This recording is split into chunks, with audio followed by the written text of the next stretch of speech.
오늘 예배 자리에 나오신 우리 성도님들 여러분들을 주님의 이름으로 축복합니다. 옆에 있는 분들이랑 인사하고 우리 말씀 나누려고 하는데요. 고맙습니다. 감사합니다. 사랑합니다. 이렇게 인사하겠습니다. 고맙습니다. 감사합니다. 사랑합니다. 스티브 도나휴라고 하는 작가가 있는데요. 이분이 사막을 건너는 6가지 방법이라는 책을 썼더라고요.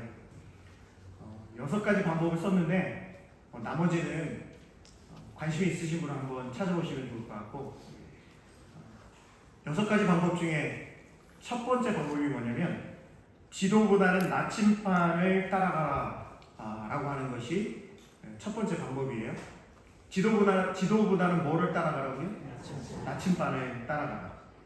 이 나침반을 따라가는 삶을 목적 의식을 갖고 방황하기라고 이 스티브 도나휴가 그렇게 이름을 붙였더라고요. 목적 의식을 갖고 방황하기, 나침반을 따라가는 삶이 그렇다 이 말이죠. 그러면서 이 작가가 목적지가 아닌 목적 의식이 우리 인생의 나침반으로 작용한다, 아주 멋진 말을 했어요. 여러분께 한번 질문을 드려볼까요? 여러분, 나침반이 어떤 물건이죠? 어디와 어디를 향하고 있죠? 그렇죠. 남쪽과 북쪽을 향하고 있는 게 나침반입니다.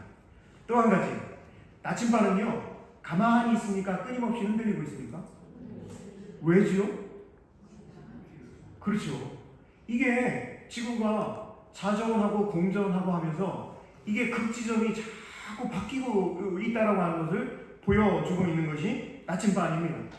만약에 나침반이 움직이지 않고 가만히 있다면 그 나침반은 어떤 나침반이죠? 고장난 나침반입니다. 너무너무 잘 알고 계십니다. 여러분, 나침반이 움직이지 않고 가만히 있다면 고장난 나침반이다 라고 하는 이 이야기를 이 스티브 도나휴가 뭐라고 그러냐면, 나침반이 끊임없이 흔들림을 통해서 나도 틀릴 수 있어 라고 말하는 듯이 보인다. 그래서 나침반이 끊임없이 흔들리고 있는 이 모습을 보면서 나침반이 더 믿음이 가고 신뢰가 간다, 이렇게 이야기를 했어요. 멋있는 이야기를 했더라고요. 제가 왜 이 말씀을 여러분들께 설교를 시작하면서 오늘 말씀의 서론 부분에서 이 이야기를 하냐면, 제가 요즘에 참 힘이 듭니다.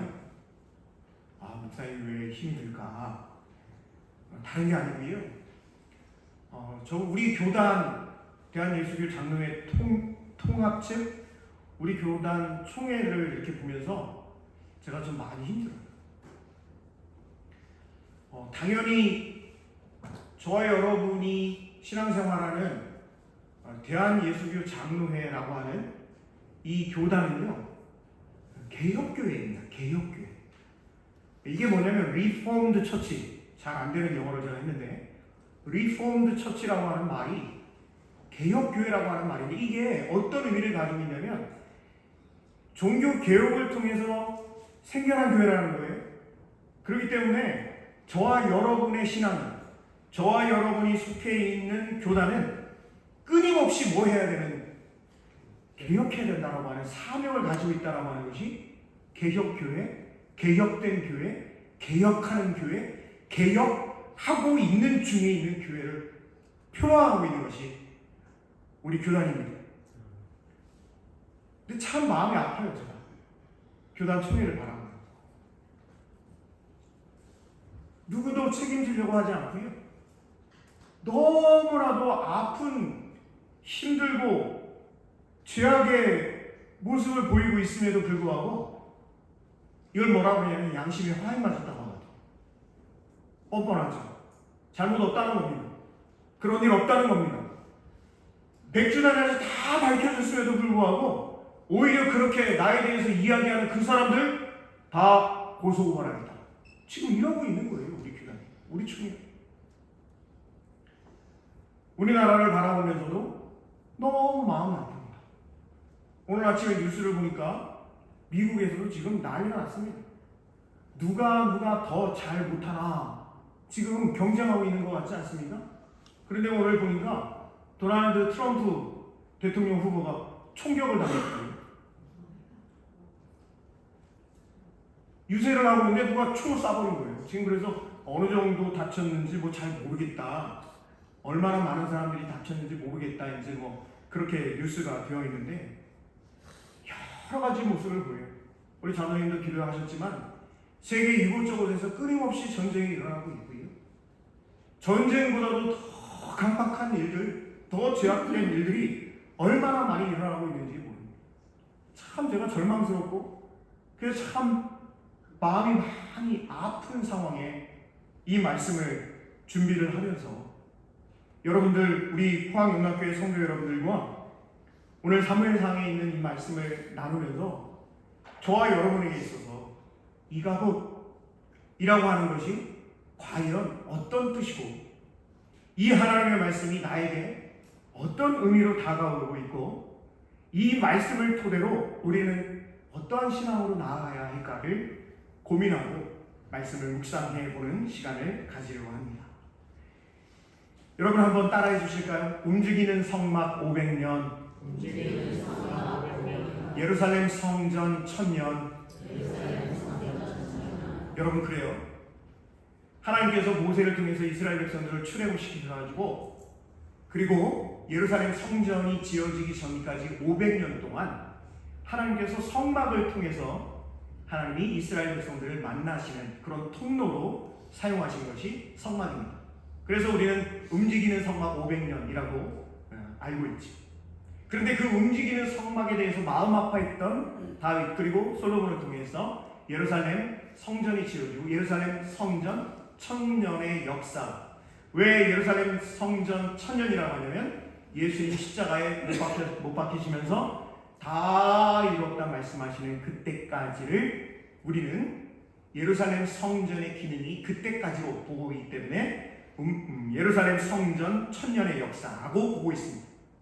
움직이는 성막 500년과 예루살렘 성전 1000년의 이 1500년의 역사 가운데 성전에서 핵심적인 것이 뭐냐면 한번 따라해 주실까요? 언약궤. 이 언약궤는 여러분들이 알고 계신 분들이 많고 잘 모르시는 분은 꼭 한번 확인을 하셨으면 좋겠는데 이 언약궤가 있으면요, 이 언약궤 양쪽에 천사 그룹이 이렇게 날개로 양쪽에서 이렇게 언약궤를 뒤덮고 있는 그런 모습으로 되어 있습니다. 그 언약궤는 어떤 기능을 가지고 있는 곳이냐? 하나님의 영이 하나님이 임재하셔서 이스라엘 백성들의 대표자인 대제사장을 1년에 한 번 만나는 지성소에 있는 그것이 바로 언약궤입니다. 그래서 이 언약궤에 그러면 하나님이 임재하시는 하나님의 영광이 임하는 그런 도구로 이해를 하고 있는 것이죠. 여러분 한번 따라해 주실까요? 하나님께서 함께 하십니다. 예, 이게 임마누엘인데 그 임마누엘의 장소가 어디냐? 그래요. 바로 언약궤다 라고 하는 생각을 가지고 있었습니다. 오늘 본문 말씀인 사무엘상의 본문은 이스라엘이 블레셋과의 전투에서 이 언약궤를 들고 나아갔다가 그만 이 언약궤를 블레셋에 빼앗겨 버리는 이스라엘의 역사 가운데 아주 어두운 그런 역사를 그 사건을 보도하고 있는 것이 오늘 본문의 말씀입니다. 언약궤를 빼앗긴 그 날 벌어진 사건이에요.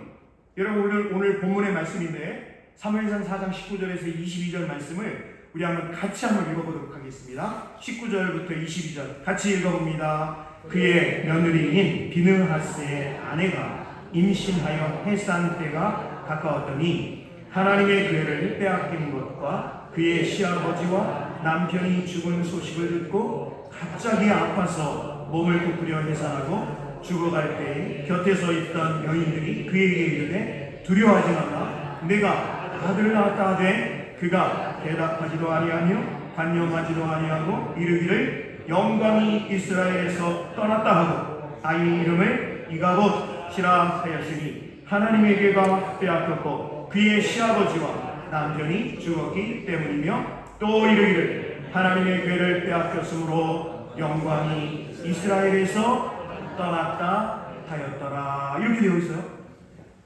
여러분들께 한번 질문을 드리려고 합니다. 여러분들이 아들, 딸이 태어나고 이름을 짓게 되었을 때 손주들이 태어나서 손자, 손녀의 이름을 짓게 되었을 때 아이 목사님 이름 대충 그냥 거시기 그냥 지으면 되지 라고 생각하시는 분이 아마 한 분도 안 계실 거예요. 아들, 딸 그리고 손주들의 이름을 지을 때 신중하게 심사숙고해서 여러 가지 정보를 비교하고 해가지고요 그렇게 이름을 짓는 것이 당연하죠? 대답을 안 하시네요. 그냥 대충 지으셨어요? 예, 이름을 얼마나 심사숙고해서 이름을 짓는지 모릅니다. 저도 마찬가지였고요. 제 이름도 저의 아버지 어머니께서 심사숙고 기도하고 원래는 다른 이었었는데 다른 이름으로 지었다가 이름을 바꾸기로 그렇게 해가지고 얼마나 귀한 이름으로 붙인 이름인지 몰라요. 우리 다 마찬가지시죠. 그런데 오늘 본문에 나오는 엘리 제사장의 며느리 비느하스의 아내 이 사람은요 죽어가면서 아들을 낳게 되었는데 이름을 뭐라고 지었다고 되어 있죠? 그렇습니다. 한번 따라해 주실까요? 이가봇이라고 지었습니다. 이 이가봇의 이름의 뜻이 뭐냐면 그러면 이라는 말은 어디에 라는 뜻이에요. 히브리어로 그러면 어디에 라고 하는 뜻이고 가봇이라고 되어 있지만 이게 원래는 카보드입니다. 카봇이라고 하는 말은 무슨 말이냐면 영광이라는 말이 카봇이죠. 그래서 이 카봇 그러면 영광이 어디에 있냐라는 뜻을 가지고 있습니다. 여러분 이 카봇이라고 하는 이 말은 오늘 본문에도 읽어보면 이제 모든 것이 끝났다. 이스라엘의 역사에 희망과 소망이 없다. 이런 이름의 뜻을 가지고 있는 것입니다. 여러분 한번 생각을 해보세요. 아니 아들의 이름을 지을 때 어머니가 아들을 뱃속에 10개월 동안 이렇게 가지고 있으면서 우리 아이의 이름을 뭐라고 지을까? 아들이면 뭐라고 짓고 딸이면 뭐라고 짓고 이렇게 생각하는 거 당연하죠? 빨리 끄떡끄떡 하세요 좀. 예 그래요. 저도 그랬다니까요. 처음에 우리 아이가 아들이라고 그랬어요. 산부인과에서. 그래서 큰일 났다. 나 닮은 아들이면 큰일 났다. 막 이랬거든요. 그 아들이라고 하니까 이름을 뭐라고 지을까? 라고 했는데 그런데 나중에 보니까 딸이라는 거예요. 저는 너무 좋아했어요. 그래서 어쨌든 이름을 남자아이 이름 지어놓고 여자아이 이름 지어놓고 하잖아요. 그런데 오늘 본문의 말씀을 보면 이가봇이라고 지었단 말이에요. 영광이 어디에 있냐? 라고 이름을 지은 거예요.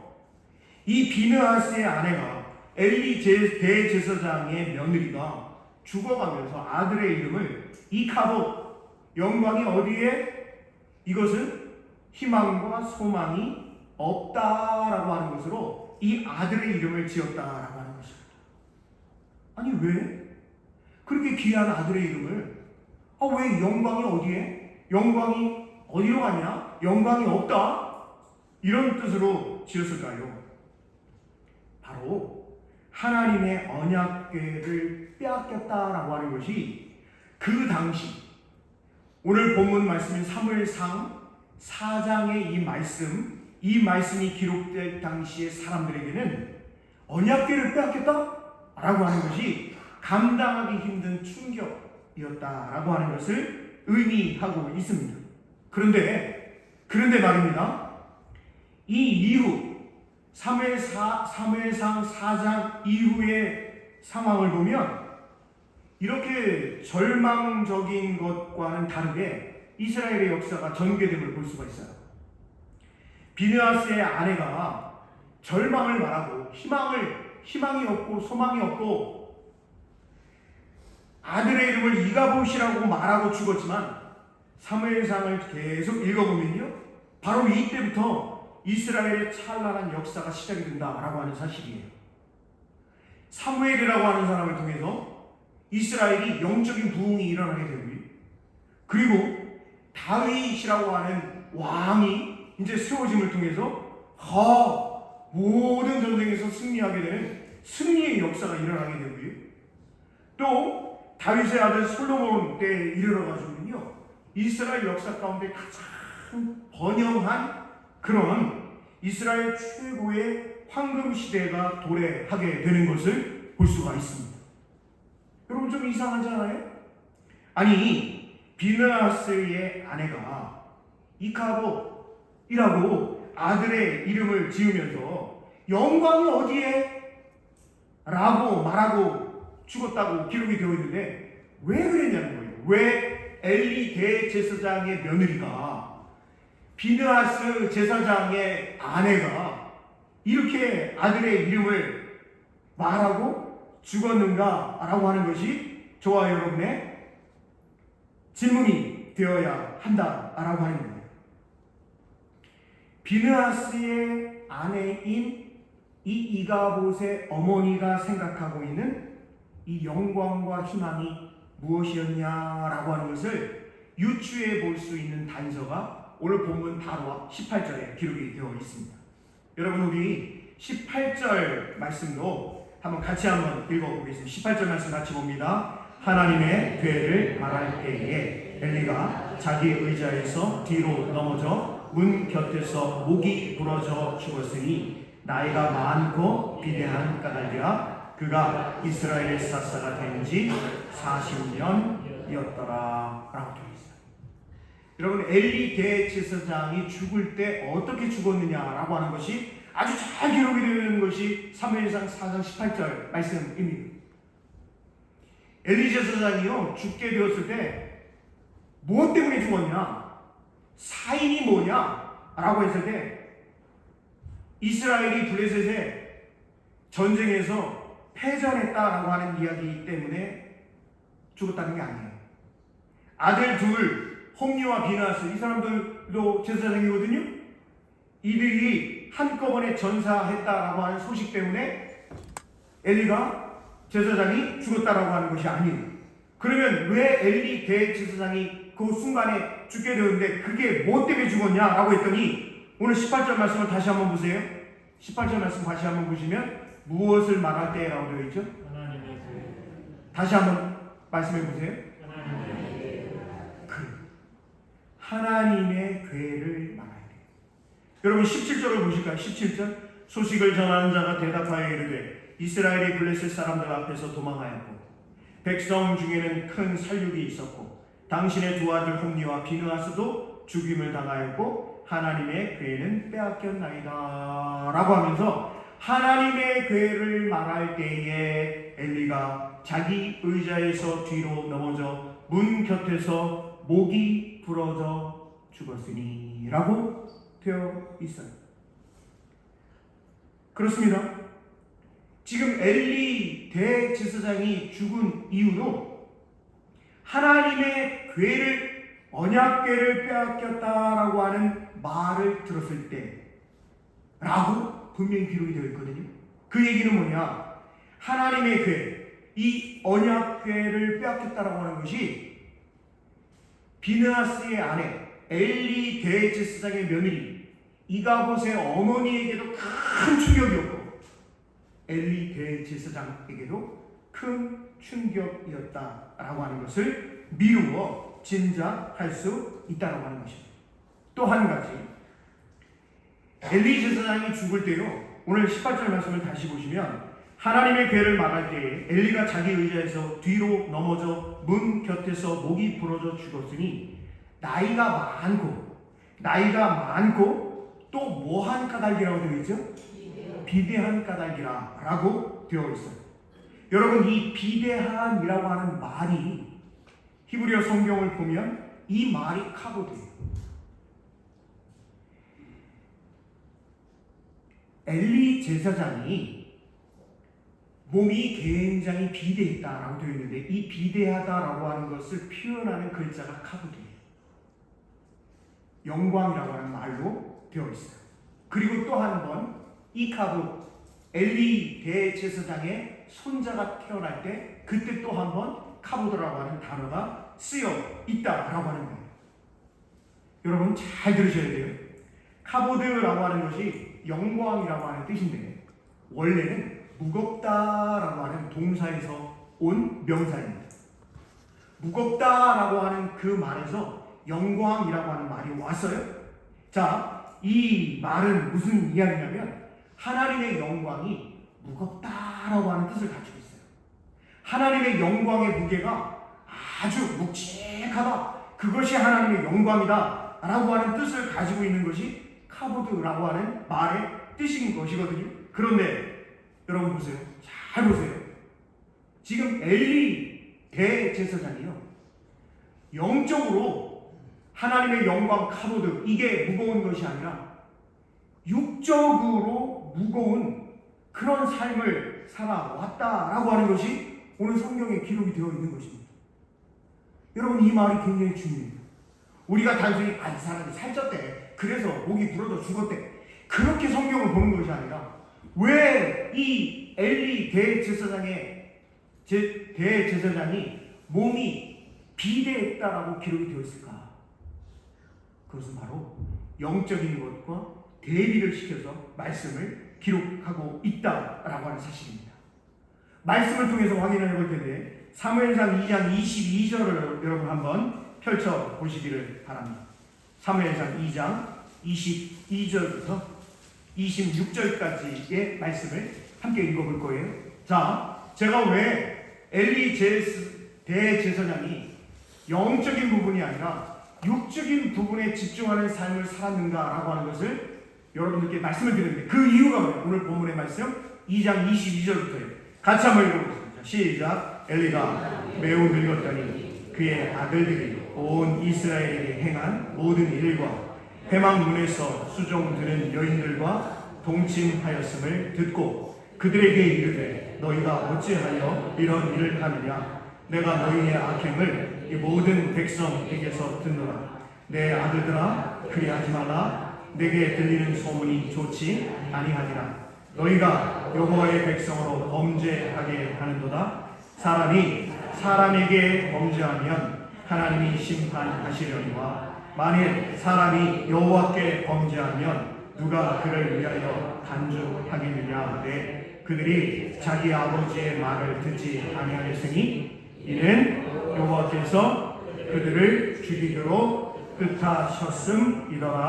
아이 사무엘이 점점 자라매 여호와와 사람들에게 은총을 더욱 받더라. 여러분 보세요. 잘 보셔야 돼요.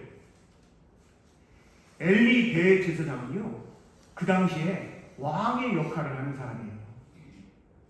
선지자의 역할도 하는 사람이고 대제사장의 역할을 하는 사람입니다.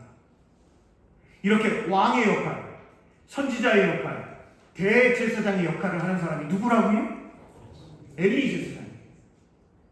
엘리 제사장의 아들 홈리와 비느하스도 제사장이에요. 이제 아버지가 돌아가시고 나면 대제사장의 역할을 해야 할 사람들이 바로 홈리와 비느하스입니다. 그런데 하나님의 회막, 이 언약궤가 있는 하나님의 이 성막에서 홈리와 비느하스가 어떻게 하고 있어요? 여인들을요, 지금 성폭행하고 있어요. 간음을 하고 있는 거예요. 그 부분에 대해서 대제사장이, 아버지 엘리 제사장이 훈계라고 하는데요, 야, 너네들 아들들 그러지 마. 그걸로 끝나고 있어요. 요절을 내야 되거든요. 여러분 그렇지 않습니까? 대제사장의 아들들이 지금 하나님을 섬기는, 하나님이 계신 언약궤 앞에서 처녀들을 성폭행하고 간음하고 있는데, 대제사장의 아버지 엘리 제사장이, 얘들아 그러지 마. 그러지 않는 게 좋겠어. 이게 말이 되냐고요. 그러면서 26절에 보면 아주 의미심장한 말씀이 기록되어 있지 않습니까? 아이 사무엘이 점점 자라매 여호와와 사람들에게 무엇을 더욱 받더라? 여러분, 가문을 비교해 보면요, 엘리 대제사장의 가문, 엘리 대제사장의 두 아들 홈리와 비느하스와 결혼한 이 이가봇의 어머니, 이 집안과요, 아이 사무엘 집안과는 비교 자체가 안 되는, 비교하는 것 자체가 이게 불경건할 정도로 말이 안 돼요. 엘리 제사장 가문은 아주 대단한 가문이고요, 사무엘의 그 가정과 집안은요, 초라하기 이를 데 없는 집안이에요. 그런데 보세요, 홈리와 비느하스는 여호와 하나님께서 뭐 하기로 작정하셨어요? 죽이기로. 반면에 아이 사무엘은 하나님께서 무엇을 지금 더 베푸시고 계세요? 않죠. 자, 엘리 제사장 가문이 생각하는 영광이 어떤 영광이었는지를 짐작하실 수 있죠. 자신만 잘 먹고 자기 집안만 잘 살면 된다는, 비둔하게 살찌우는 영광이었고, 탐욕적이고 이기적이어서 하나님의 이름을 빌려 자기 배만 채웠기 때문에 하나님의 영광을 상실한 집안의 대표적인 예가 되었다라는 사실. 이 가봇 영광이 어디 있냐? 비느하스의 아내가 죽어가면서 자신이 낳은 아들의 이름을 이카봇이라고 하는 이 말을 통해 이스라엘의 영광이 사라졌다, 이스라엘의 희망과 소망은 없다 라고 말을 하고 있지만, 엘리 제사장 가문이 하나님의 이름을 팔아 호의호식하던 영광이 사라진 것이지, 여러분 잘 보셔야 돼요. 하나님의 영광이 사라진 것은 결코 아니다라고 하는 사실입니다. 비느하스의 아내는 아이를 갖고 얼마 지나지 않은 시점에 권력과 부가 집중된 가문에서 아이가 태어나 최고의 삶을 누리며 그 행복을 이어갈 것을 꿈꾸고 있었던 것입니다. 여러분 보세요. 할아버지가 왕이라니까요. 할아버지가 선지자예요. 할아버지가 대제사장이에요. 이제 아버지 비느하스가 할아버지가 돌아가시고 나면 왕으로서, 선지자로서, 대제사장으로서 떵떵거리고 살아가게 될 거예요. 그 아들 이가봇은 그러면 어떠한 삶을 살아가게 될까요? 엘리 제사장보다 더, 아버지 비느하스보다 더 떵떵거리는 삶을 살아가게 될 것이다 라고 이가봇의 어머니는 그렇게 생각을 하고 있었던 것이죠. 그런데 그 정점이 되는 할아버지 엘리 제사장과 남편과 또 남편의 형이 하루 한 날 다 죽어버린 것입니다. 그러니 앞날이 깜깜하고 모든 소망이 다 없어져 버린 이 여인이 갑자기 아들을 낳게 된 시점에 아들의 이름을 이가봇, 영광이 어디에 있냐? 라고 하는 이름으로 짓게 되었다라고 하는 사실입니다. 여러분, 이 일이 발생한 원인이 4장 1절부터 8절에 아주 잘 기록이 되어 있어요. 여러분, 제가 4장 1절 후반절부터 읽어드릴 테니까 좀 빨리 눈으로 쫓아주시기를 바랍니다. 4장 1절 후반절부터 읽습니다. 이스라엘은 나가서 블레셋 사람들과 싸우려 하고 에벤에셀 곁에 진치고 블레셋 사람들은 아벡에 진쳤더니 블레셋 사람들이 이스라엘에 대하여 전열을 벌이니라. 그 둘이 싸우다가 이스라엘이 블레셋 사람들 앞에서 패하여 그들에게 전쟁에서 죽임을 당한 군사가 4,000명 가량이라. 백성이 진영으로 돌아오매 이스라엘 장로들이 이르되 여호와께서 어찌하여 우리에게 오늘 블레셋 사람들 앞에 패하게 하셨는고, 여호와의 언약궤를 실로에서 우리에게로 가져다가 우리 중에 있게 하여 그것으로 우리를 우리 원수들의 손에서 구원하게 하자 하니, 이에 백성이 실로에 사람을 보내어 그룹 사이에 계신 만군의 여호와의 언약궤를 거기서 가져왔고 엘리의 두 아들 홈니와 비느하스는 하나님의 언약궤와 함께 거기에 있었더라. 여호와의 언약궤가 진영에 들어올 때에 온 이스라엘이 큰 소리로 외치매 땅이 울린지라. 블레셋 사람이 그 외치는 소리를 듣고 이르되 히브리 진영에서 큰 소리로 외치면 어찌 되느냐 하다가 여호와의 궤가 진영에 들어온 줄을 깨달은지라. 블레셋 사람이 두려워하여 이르되 신이 진영에 이르렀다 하고 또 이르되 우리에게 화로다. 전날에는 이런 일이 없었도다. 우리에게 화로다. 누가 우리를 이 능한 신들의 손에서 건지리요. 그들은 광야에서 여러 가지 재앙으로 애굽인을 친 신들이니라. 이렇게 되어 있어요. 여러분, 이거를 다시 한번 여러분들께 설명을 드리면 이스라엘과 블레셋과 이스라엘이 전쟁을 하게 되었는데, 그런데 이스라엘이 전사한 사람들이 4,000명 막 이렇게 불어나는 거예요. 그러니까 이거 어떻게 하면 좋지? 라고 하다가 야, 좋은 수가 있어. 자, 우리 실로 성막에 있는 하나님의 언약궤를 가지고 이 전쟁터로 가지고 오면 이 언약궤는 하나님의 영광, 하나님의 임재를 상징하는 것이니 그러니 우리 이스라엘이 승리하게 될 거예요 라고 생각을 해서 이 언약궤를 전쟁터로 가지고 오게 되었다라고 하는 것이죠. 여러분, 이게 무엇을 의미하고 있습니까? 잘못된 시온이십니다. 잘못된 신앙을 지금 보여주고 있는 거예요. 하나님의 영광이, 하나님의 임재가 언약궤에 임하니 그 언약궤를, 야, 우리 그 언약궤를 가지고 오면 하나님도 이 언약궤에 있으니까, 하나님이 있으니까 우리 전쟁에서 승리할 수 있어요 라고 하는 잘못된 시오니즘, 잘못된 신앙으로 지금 하나님의 언약궤를 이용하고 있다고 합니다. 또 한 가지, 고대 전쟁은요 신들의 대리전으로 보고 있었거든요. 그래서 이스라엘이 섬기는 하나님이 블레셋이 섬기는, 예를 들어 바알과 아세라 신과 하나님이 싸워서 거기서 이기면 승리하고 지면 패망하는 것을 그렇게 생각을 하고 있었습니다. 잘못된 생각을 가지고 있었던 것이죠. 그런데 문제는 뭐였냐면 하나님의 언약궤를 가지고 와가지고 전쟁을 했는데도 이 전쟁이 어떻게 됐냐? 여러분 9절에서 11절 한번 보실까요? 9절에서 11절, 오늘 4장 9절에서 11절 한번 이 부분을 같이 한번 읽어보겠습니다. 시작. 너희 블레셋 사람들아 강하게 되며 대장부가 되라. 너희가 히브리 사람의 종이 되기를 그들이 너희의 종이 되었던 것 같이 되지 말고 대장부같이 되어 싸우라 하고, 블레셋 사람들이 쳤더니 이스라엘이 패하여 각기 장막으로 도망하였고 살육이 신이 커서 이스라엘 보병이 엎드러진 자가 3만 명이었으며 하나님의 궤는 빼앗겼고 엘리의 두 아들 홈니와 비느하스는 죽임을 당하였더라. 이렇게 되어 있어요. 하나님의 언약궤를 가져와가지고 전쟁을 하면 이길 것이라고 생각했는데 웬걸요? 처음에 전쟁 때는 4,000명 죽였는데요, 오늘 본문의 말씀을 보니까 엎드러진 자가 3만 명이 달하고 있는, 완전히 대패를 당하고 있는 그런 상황이었어요. 거기다 언약궤까지 빼앗겨 버린 그런 일이었던 것이죠.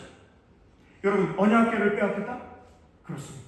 모든 희망이 끝났다, 이스라엘 역사는 끝났다, 절망이다 라고 생각을 하고 있었던 거예요. 그런데 여러분, 제가 말씀드렸잖아요, 사무엘상을 계속 읽어가다 보면 언약궤를 빼앗긴 사건은 그리 대단한 일이 아니었어요. 사무엘상의 이야기는 나중에 성전이 무너지고 나라가 멸망하는 절망적인 상황을 미리 하나님께서 보여주신, 연습시킨 사건이었다라고 하는 거예요. 절망을 넘어 희망으로 초대하는 그런 사건이었고, 그것을 미리 깨닫게 하신 하나님의 경륜이 있었던 사건이었다라고 하는 것을 우리는 깨달아야 한다는 겁니다. 우리는 하나님 앞에, 그리고 함께 신앙생활 하는 성도들 앞에 솔직해야 되거든요. 정직해야 되거든요. 바라야 되거든요. 오늘날 우리나라가, 우리 교단이 이렇게 절망적이고 희망이 없는 이 카봇, 이게 어디에 문제가 있는 걸까요? 저는 말씀을 준비하고 여러분들께 이 말씀을 나누면서 정말 이 부분입니다라고 분명히 말씀드리고 싶은 것이 있어요. 이걸 뭐냐면, 오늘날 왜 우리나라뿐만 아니라 우리 교단뿐만 아니라 이 전 세계 열방 가운데 희망이 없어, 하나님의 영광이 어디 있어? 라고 하는 이 갑옷, 이게 어디에 문제가 있냐면요, 그것은 자기 자신과 자신의 가족만 생각하기 때문이에요. 심지어 교회에서도 마찬가지예요. 교회의 신앙 공동체를 이루고 있으면서도 내 자식, 내 교회를 넘어서지 못하고 있다고 하는 것입니다. 이런 이기적인 생각 속에 하나님을 뭐라고 생각하냐면 나를 위한 하나님으로만 생각하는 거예요. 내 성공의 뒷배가 되어주는 하나님, 그 이상도 그 이하도 아닌 하나님으로 상정을 해놓고 신앙생활을 하고 있기 때문에 문제가 발생하고 있다고 하는 것입니다. 언약궤를 들고 나가서라도 생존 경쟁에서 이기고 싶고 그 결과가 뜻대로 안 되면 절망에 빠져버립니다. 사랑하는 성도 여러분, 로마서 10장 2절과 3절에 보면 바울 사도가 로마 교회 교인들을 향해서, 유대인들을 향해서 이렇게 이야기를 해요. 잘 한번 들어보세요. 내가 증언하노니 그들이 하나님께 열심히 있으니. 하나님께 열심히 있는 사람들 많잖아요. 이 시간 모여있는 저와 여러분들 중에서도 저보다 더 열심히 있는 분들이 있어요. 그 누구보다도 하나님에 대한 열심을 가지고 살아가는 분들이 있단 말이에요. 그런데 보세요. 내가 증언하는 그들이 하나님께 열심히 있어요. 유대인들이 열심히 있단 말이에요. 그런데 올바른 지식을 따른 것이 아닙니다. 하나님의 의를 모르고 자기의 의를 세우려고 힘써 하나님의 의에 복종하지 아니하였느니라 라고 바울 사도가 로마 교인들에게 편지를 보내면서 유대인들이 이런 신앙을 하고 있어. 그러니 너희들은 그러지 마 라고 권면을 하고 있는 말씀이 로마서 10장 2절과 3절 말씀입니다. 너무너무 중요한 말씀이에요. 지금까지 우리가 하나님의 의를 이루기 위해 열심히 신앙생활을 했는데 여러분 보세요. 저 여러분이 지금까지 열심히 신앙생활을 했단 말이에요. 그런데 이 열심히 신앙생활한 것이 다 하나님을 대적하는 일이었다라고 한다면 여러분 얼마나 충격적이겠어요. 이가도 하나님의 언약궤를 가지고 전쟁터에 가면 분명히 승리해야 되는데, 그런데 하나님의 언약궤를 가지고 나아간 것이 하나님을 의지한 것이 아니라 하나님을 이용한 거예요. 그리고 하나님을 이용하는 이스라엘 백성들, 이스라엘 군대와 하나님은 함께 하실 수 없었죠. 그래서 그 전쟁에서 패망하고 언약궤 빼앗겨버리고, 그래서 비느하스의 아내인 이가봇의 어머니는 아들 이름은 이가봇이라고 지었다라고 되어 있지 않습니까? 여러분, 어떻게 하면 우리가 이 이기적인 것을 물리치고 올바른 신앙으로 나아갈 수 있을까? 오늘 사무엘상 3장에 그 해답이 기록되어 있거든요. 그 말씀을 함께 살펴보려고 합니다. 사무엘상 3장 1절부터 3절 말씀. 사무엘상 3장 1절부터 3절 제가 읽어드릴 테니 잘 보세요. 아이 사무엘이 엘리 앞에서 여호와를 섬길 때에 여호와의 말씀이 뭐하요? 여호와 말씀이 희귀하대. 지금 이 이야기는 엘리 제사장과 엘리 제사장의 아들들과 그의 가문이 지금 제대로 사명과 역할을 감당하지 못하고 있다고 하는 거예요.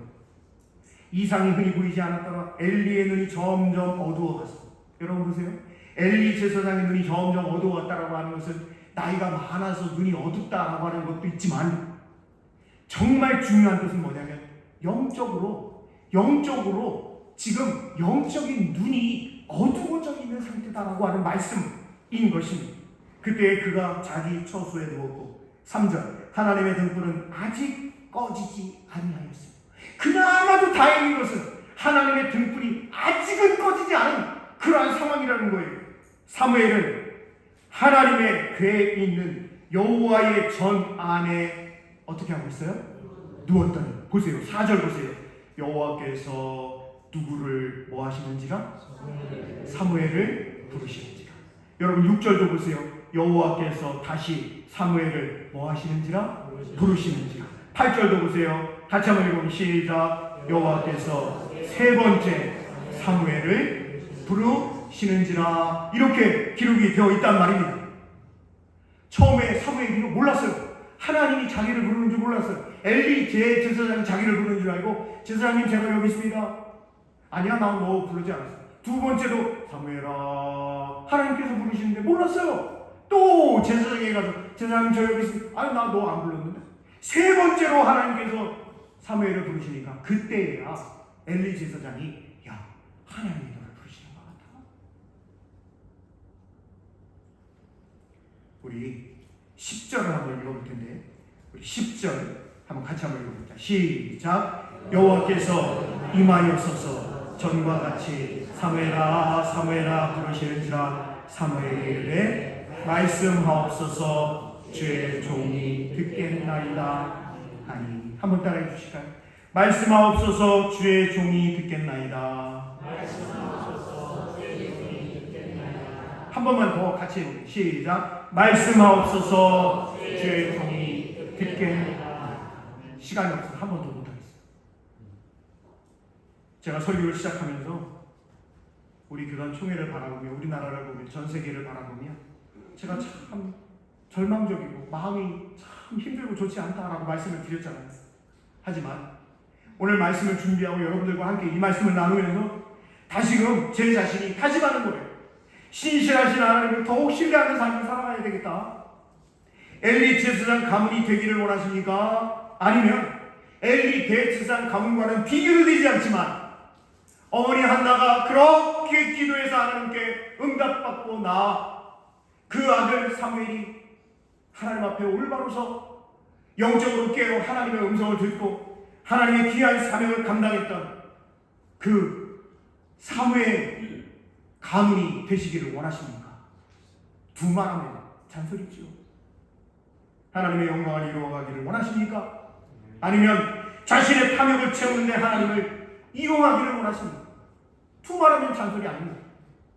그리스도인은 자신의 시대에 대한 책임을 가진 사람들입니다. 우리가 이 시대와 앞으로 올 시대에 대한 책임을 어떻게 감당할 수 있을까요? 짙은 안개가 낀 것처럼 앞이 잘 보이지 않는 시대이지만 여전히 저와 여러분에게는 하나님만이 소망을 믿고 나아갈 수 있는 우리 모두가 되기를 간절히 소망합니다. 기도하겠습니다.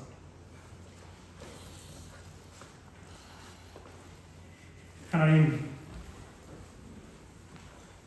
세상의 여러 가지 일들을 바라보면서 우리의 마음에는 절망만이 가득하고 하나님께서 주시는 희망과 소망이 너무나 멀게 느껴질 때가 많이 있습니다. 하지만 오늘 본문의 말씀을 통해서 이 자리에 모인 우리 모두는 하나님께 소망이 있음을 다시금 고백하며 나아갈 수 있기를 간절히 소망합니다. 여호와 하나님이여 말씀하옵소서. 주의 종이 듣겠나이다 고백하며 나아갔던 사무엘과 같은 그 믿음으로 승리할 수 있는 우리 모두가 되게 하여 주시옵소서. 영광이 어디에 있느냐? 바로 하나님의 영광을 이루어가는 삶을 살아갈 수 있는 우리 모두 되게 하옵소서. 예수님 귀하신 이름으로 감사하며 기도드립니다. 아멘.